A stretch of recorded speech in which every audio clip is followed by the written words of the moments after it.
Hello buddies, ఈ రోజు మనమైతే కేసరగొట్టుకైతే వెళ్ళబోతున్నాము. చాలా మంది చాలా రకాలుగా అడిగారు కేసరగొట్టు ఎలా వెళ్ళాలి, అసలు హైదరాబాద్ నుంచి ఎన్ని కిలోమీటర్లు, అసలు రోడ్ మ్యాప్ చెప్పు భయ్యా అని చాలా మంది అడిగారు. నేనైతే ఈ వీడియోలో మొత్తం ఫుల్ రోడ్ మ్యాప్ అయితే చెప్పబోతున్నాను. ఈ రోజు వెదర్ అయితే చాలా బాగుంది. పొద్దున్నే నేనైతే 10ంటికి అయితే నేనైతే స్టార్ట్ అయిన మా ఇంటి దగ్గర నుంచి. నాకైతే ఓవరాల్ గా వచ్చేసరికి నాకు 25 కిలోమీటర్స్ పడింది. నేనైతే యాక్చువల్ గా ఉప్పల్ నుంచి స్టార్ట్ అవుతున్నాను అనమాట. నాకైతే 25 కిలోమీటర్స్, మేబీ కేవీహెచ్పి అండ్ హైటెక్ సిటీ నుంచి స్టార్ట్ అవుతే 40 to 45 కిలోమీటర్స్ చూపించచ్చు. ఉప్పల్ రోడ్ నుంచి డైరెక్ట్ వరంగల్ హైవేకి అయితే స్ట్రైట్ గా వస్తే అక్కడ గట్కేసర్ ఉంటది. గట్కేసర్ నుంచి కొంచెం లెఫ్ట్ తీసుకుని వెంటనే మనం అక్కడ నుంచి చిన్న పల్లెటూరులకు వెళ్ళాలి. అక్కడ బోగారం అనే ఒక ఊరు ఉంటది. బోగారం తర్వాత కేసర గుట్ట. మనం ఎప్పుడైతే ఉప్పల్ నుంచి నారపల్లి దాటిసామో అక్కడి నుంచి అసలు ట్రాఫిక్ ఉండదు భయం, మొత్తం ఫుల్ ఫ్రీగా ఉంటది. మీరే చూస్తున్నారు కదా ఎంత ఫ్రీగా ఉంది. నాకైతే లిటరల్లీ మా అమ్మమ్మ వాళ్ళ ఊరైతే గుర్తొచ్చింది. నేనైతే బైక్ వెళ్ళాను. ఇక్కడ బస్సులతో అయితే చాలా కష్టం అయిపోద్ది. ఎవరైతే వాళ్ళ ఫ్యామిలీతో వెళ్తున్నారో బస్సు కాకుండా బైక్ అన్నా కార్ అన్నా ప్రిఫర్ చేసుకోవడం అయితే చాలా బెటర్. ఓవరాల్ గా గట్కేసర్ నుంచి అయితే నాకైతే 14 కిలోమీటర్స్ పడింది. మీరు ఏమన్నా ఫ్యూల్ కట్ట కొట్టించుకోవాలనుకుంటే కనుక సిటీ అవుట్స్కట్స్ లోనే కొట్టించుకోండి. ఒకవేళ ఇంకా లోపలికి వస్తే మాత్రం వేస్ట్, అసలు ఏమీ దొరకమాట.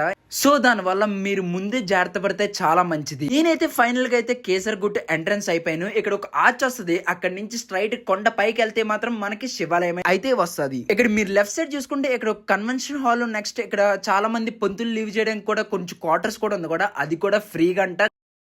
వాళ్ళు ఎన్నో సంవత్సరాల నుంచి ఇక్కడైతే నివసిస్తున్నారంట. ఇక్కడ వెళ్ళే దారిలో రైట్ సైడ్ చూసుకుంటే గోశాల ఉంటది. దాని ద్వారా స్ట్రైట్ ఏమో నందీశ్వరుడు ఒక బొమ్మ ఉంటది అనమాట.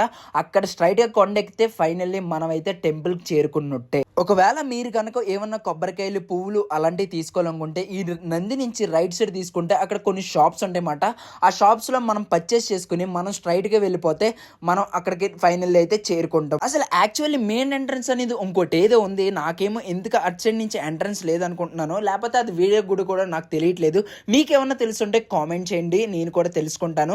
ఇదైతే ఫైనల్ అయితే ఎంట్రన్స్ అని చెప్పారు. సో ఫైనల్లీ అయితే శివాలయాన్ని అయితే దర్శనం చేసుకునే టైం అయితే వచ్చింది. నేను చాలా గుళ్ళకి వెళ్ళాను కానీ ఇంత పెద్ద స్పెషల్ అనిపిస్తుంది. వేరే గుళ్ళు అయితే మామూలుగా వెళ్ళినట్టు ఉంటది. ఇంత కష్టపడి వెళ్ళి ఇంత పైన ఉందంటే నాకు ఎంతో స్పెషల్ గా అనిపిస్తుంది. మొత్తం హైదరాబాద్ అంతా శివరాత్రి అయితే ఇక్కడే ఉంటదంట. నాకు కూడా ఇక్కడికి వచ్చిన తర్వాత తెలుసుకున్నాను. ఫైనల్లీ దర్శనం అయిపోయింది. నేనైతే లోపలికి వెళ్ళి చూపించడానికి లేదు. ఇక్కడ నుంచి మొత్తం ఊరంతా కనబడ్డది భయ. ఈ కొండ దగ్గర నుంచి ఈ ప్లేస్ ఉంది, మీరే చూసారు కదా ఎంత బ్యూటిఫుల్ గా ఉంది. ఫైనల్ అయితే ఇది ఫ్రెండ్స్, ఈ రోడ్ మ్యాప్ అయితే మీరు ఫాలో అయిపోతే మీరైతే శివాలయాన్ని అయితే దర్శనం చేసుకోవచ్చు. ఇంత దాకా వచ్చారు, ఒక లైక్ అండ్ సబ్స్క్రైబ్ చేసుకోవచ్చు కదా ప్లీజ్.